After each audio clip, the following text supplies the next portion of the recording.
Hi, everybody. It is Eamon here. Welcome to another episode of Patmont Presents. Joining us all the way from the windy city of Chicago, we have Robert from Sylver Consulting. Welcome to the podcast. How are you? Very well, thank you. Good morning, and it's a pleasure to be here.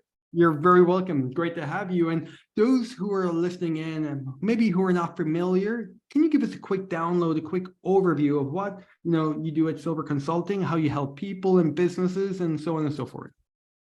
We support organizations to courageously take on the future and future-proof their products.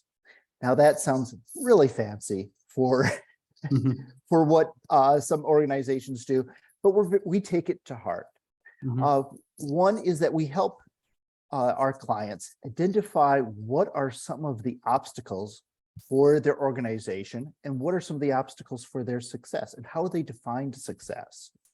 We then work with their stakeholders to help them put together a group of individuals who also want to collectively come together to support this project, to get that buy-in.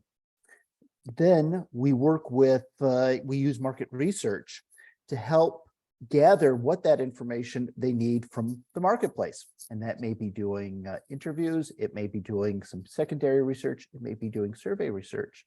And then finally, we hold workshops and produce reports, which then bring that research to life for people to be able to understand what are the complexities of the world within this container of it being a report, and how they can face the future together. Fantastic. Sounds like you have a lot going on. And like you mentioned workshops there, I believe that you have a new program, a new collaboration that's a little bit different that's coming up soon. Maybe tell us a little bit more about that. We're really excited about this. We have a group of colleagues who are going to be visiting one of our clients, and they're bringing clients and their customers together within one room to discuss what are some of the issues and challenges they're having within the marketplace. They're then going to be creating like little maps and pictures of what that world looks like. And in the end, what we're going to do is then go out into the marketplace and have customers, potential customers, create collages of how they would answer or solve this issue. So it's a much more accessible way of doing survey research, which is much more fun and enjoyable for people to participate and much more insightful than if someone was just clicking off and answering questions. Yeah, no, it sounds like that. And with this, when you're growing, I mean, what kind of industries are you focused on? Like where are you getting the traction at the moment? Right now, most of our traction is with the insurance industry here in the United States, including healthcare, dental care, new products, and in one case, consumer products for personal lubricant. Okay. It's one of the more interesting and fun projects. Yeah. It's a little bit of variety. And like with getting the word out, whether it's dental, insurance, and all of that. I mean, what different acquisition channels are working? Is it inbound? Is it outbound? Is it LinkedIn, Google, SEO, blogging? I mean, what seems to be working at the moment? The biggest is word of mouth, is that people are so impressed oftentimes when they receive a market research report. It's kind of a dead report, where ours are very lively, very exciting, something that is going to actually live within the organization. And oftentimes they become little converts, and then they may move to another part of the organization. So that is one of the biggest ways that we acquire new business, people moving around. Where the website comes into play is it gives us, for stakeholders, it gives them confidence that we can actually handle the project. They actually meet each of the individuals who are going to be working on that project, so that we actually have faces, we have personalities, so it is not just a black box. We also use our website to encourage participants to work with us when it comes to interviews. Is that oftentimes these are very level individuals, they want to have the confidence that Sylver Consulting is a real organization and we take our job seriously. And then finally, for recruits or for new recruits, is that they can have a long and enjoyable career here at Sylver Consulting. Well, I mean, it sounds like the website's very important in taking those visitors and maybe turning them into future happy customers.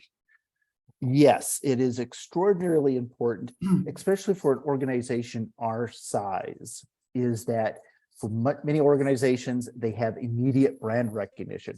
We may not have the immediate brand recognition, but we have the heart and the energy of one.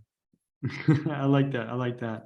So with this as well, kind of switching gears a little bit and talking more about you, Robert, as a leader within marketing. I mean, what keeps you busy on a day-to-day basis at Sylver Consulting? Right now, one of the biggest projects is working on a plan to help improve and retain our colleagues. And so that is the first project, is understanding how can we retain people? How can we move their career across? That is something that I wish I would have had more time when I had started my career. And for our clients, it is how do we model an ever so more complex world in a report or in a document or in a presentation? Is that oftentimes people want 15-second explanations of it. That's a little difficult when you have such a complex world. So we find ways that we can communicate what the results are so that people don't have to reference a report, but internalize them and make it as a part of their everyday life. Fantastic. It sounds like you have a lot going on then. It's been a very busy couple of days. Yeah, very good, very good. Busy in a good way, busy in a good way. So now that we're going through our interview, I want to kind of jump into our rapid fire questions or put you in the hot seat if you're ready. Oh, no. Okay. I think I am. Okay, good, good. So what was the last book you read or maybe currently reading? Oh, my most recent book was Sojourner Truth, Life a Symbol, and it is about a famous abolitionist here in the United States. And she was born into slavery, in New York State, became an entrepreneur, and was able to help change minds when it came to slavery within the United States. All along this, so all of these challenges, and she was so successful. So when I look at my life and wonder, boy, can I actually do this? I look at what she had to go through and says, if a person can do that, I think I can overcome this particular challenge. And what I like most about the book is that the author at the end acknowledged what the challenges of writing it. And that oftentimes, even if she had facts that backed up a certain point, that there were knowledgeable individuals who dismissed it because they didn't necessarily want facts, they wanted feelings. And as a market researcher, sometimes we need to remember that it isn't just facts, it is what people feel, and that it's okay to feel a way, but this is what the world looks like. No, that's great. And thank you for sharing that. And it's great, when marketers and people doing what we do, take inspiration from non-marketing books, from autobiographies or other, things, because sometimes it's just all like, this is marketing, we just have to focus here. It's like, no, we can learn from everywhere. And, even such an inspiring story like that, you can learn from it. And like you're saying, it's like, sometimes we think, oh, it's the hard day, and then you relate to a story like that, and it's like, geez, we have it so good. We have it so good. So it's always good to be able to do that. And also talking about, let's say if you had a magic wand or something, and you're able to snap your fingers and get something that maybe takes up a lot of your time at the moment. It could be something that you could have maybe automated or have AI or something do it. What would that be to make your job maybe a little bit easier if you could have something magically automated? So I've now joined the House of Slytherin and or one of the four houses. Yeah. And I would say if there was something either automated or something that I could do more efficiently, it would be to be able to sit down with many of our potential clients Mhm. and get beyond what the RFP might be or why they may additionally come to the research, but actually have a casual conversation with them to understand not just what the marketing issues are, but what are also some of the political challenges. I think that's almost 50% of many of our clients' challenges is not just necessarily the technical aspects, but the political aspects.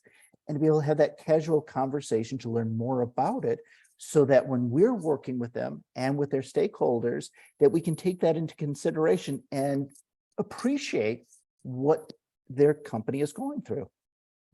Yeah, no, it's definitely important to really sit down. Like one thing I learned very early in my career is we have 2 ears and 1 mouth for a reason. So we should always listen twice as much as we speak. And I think that's held very well for me in my career, is having that philosophy. And with that as well, I mean, what advice would you give to yourself if you were to start all over again? If you were to start all over again in Sylver Consulting, your first day, your first week, I mean, what advice or what would you do differently?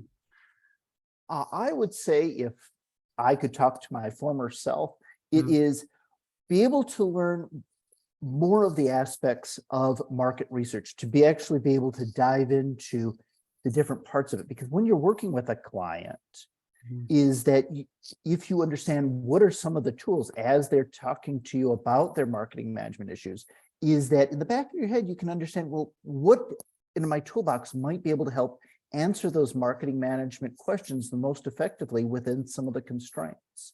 Is that not every tool can be, not everything requires a hammer. It may be a couple of different tools that you can use to help answer their questions. And sometimes I don't think we get that exposure to the entire range of tools that you can access to help your clients. Okay, I mean, that's great. And I want to give you the last word because we're coming up. It's been an absolute pleasure, having you on the podcast with us today, Robert. But I want to give you the last word. If everybody forgets everything we just spoke about, what was the one thing they should remember about, Sylver Consulting? I would say the one thing that I would like them to remember about Sylver Consulting is that we are the research firm that listens, is that we do not create or prescribe to an automatic way of doing things, is that we actually customize how we address your issues so that you can feel confident that when you are working with your stakeholders, that we have your back.